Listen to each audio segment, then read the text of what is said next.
ነገር መተናል። አዲሱ ነገር እንደምታውቁት የመቅደስ ልጆች ትላንት በቁጥጥር ስር እንዲውሉ ተደርጎ ነበረ። ክፍለ ሀገር ያለችዋም አዲስ አበባ ያለችዋ ያንዳንዱ ነገር ነግሬያችሁ ነበር። ስለዚህ ውድ ቤተሰቦቼ የመቅደስ ሁለቱም ልጆቿ በቁጥጥር ስር ውለዋል። እንኳን ደስ አላችሁ። እኔ በጣም ነው ደስ ያለኝ። የልዑልን ሀቅ ሊወጣ ነው መሰለኝ። ምንጊዜም ቢሆን ለእውነት ምትቆሙ ከሆነ እውነትን ምሰሩ ከሆነ ሁሌ አሸናፊ ትሆናላችሁ እንጂ ተሸናፊ አትሆኑም። ልዑል ድፍረት ኑሮት ወደዛ ሂዶ ወንድሞቻችን እንዲጎዱ በማድረጉ ትንሽ ሁሉም ሰው ቅር ብሎታል እንጂ የልዑል ሀቅ እያንዳንዱ ነገር የወጣ ነው። የካዶቹ ሴትዮዋ እያንዳንዱ ነገር የእጇ ያገኘች ነው። በባሏ ላይ የሰራችው ግፍ፣ በልዑል ላይ የሰራችው ግፍ ቁጭ አድርጎ ፈጣሪ አሳይተዋታል። እኔ በጣም ነው ደስ ያለኝ። የተጨናነቃችሁ በሙሉ እንኳን ደስ አላችሁ። ምክንያቱም ሁለቱም ልጆቿ ከተያዙ በኋላ ምንም ሳትል ምንም መታ ልዑልን በእጃቸው እንደምታስረክባቸው እርግጠኛ ነኝ። በልዑል ላይ ልክ ሸቀጥ እንደሆነ ከብት እንደሆነ እንስስ እንደሆነ ድርድር ነው ያቆመችበት የነበረው። ከዲናም ብር ልትቀበል ከነ ሚኪም ብር ልትቀበል እነ ሚኪ የልዑል ክሩሞች ወይስ የልዑል ግሩፖችን ምን አይነት ሀርድ እንደሆኑ ምን አይነት አስተዋይ እንደሆኑ አላወቀችው ነበር። እሷ ልክ ዲና በተጫወተችበት ጭንቅላት እሷም ልትጫወት ፈልጋ ነበር፣ ግን አይሆንም። አንቺ ከእነሱ መቼ ማታመልጪ ነበር። አለማወቅሽ ነው።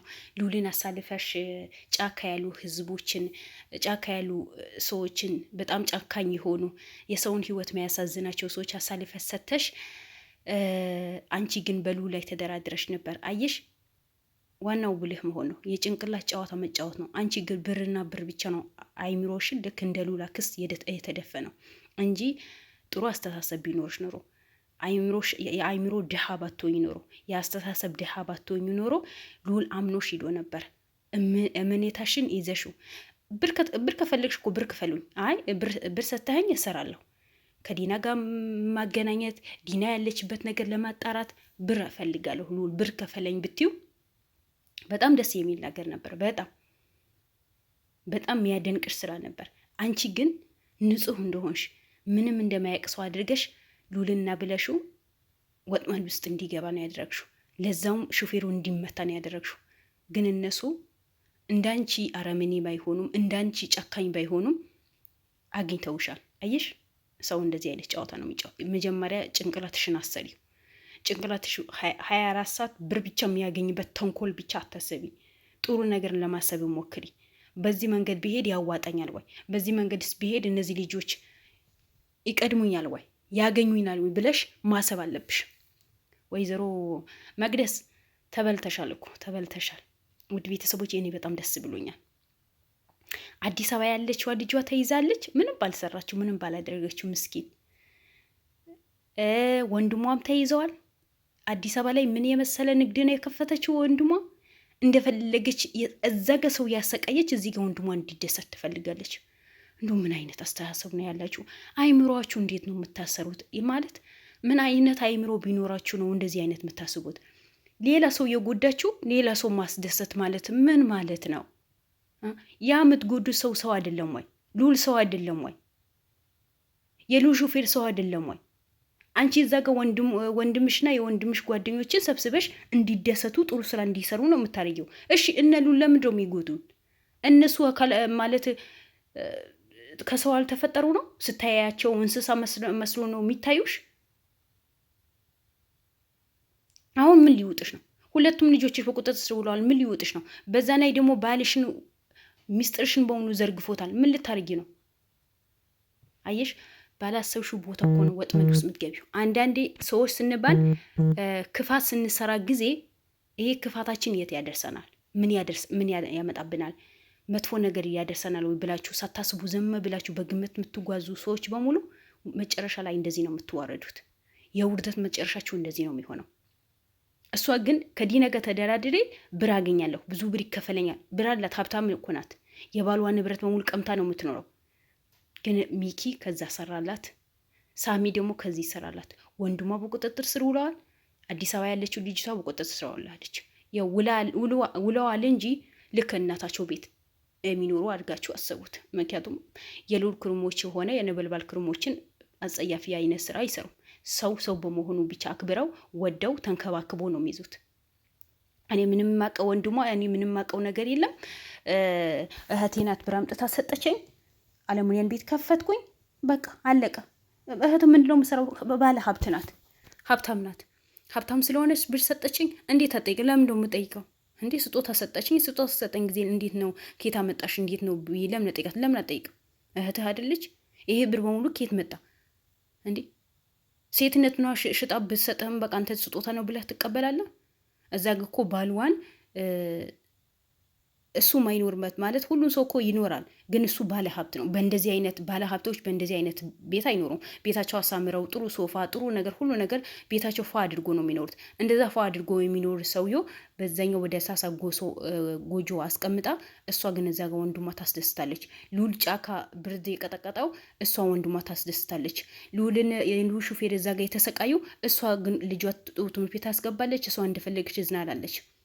ሀይ ስለዚህ አንዳንዴ የምንሰራቸው ስራዎችን ቆም ብለን አስበን፣ ሰው ስንጎዳ ደግሞ ቆም ብለን አስበን ነው እንጂ አንቺ አንድ ልጅሽ ገጠር አንድ ልጅሽ አዲስ አበባ በትነሽ ነው እንዴ ከነ ሚኪ ጋር ለመደራደር የሞከርሽው? ልዑልን ለማጥቃት የሞከርሽው?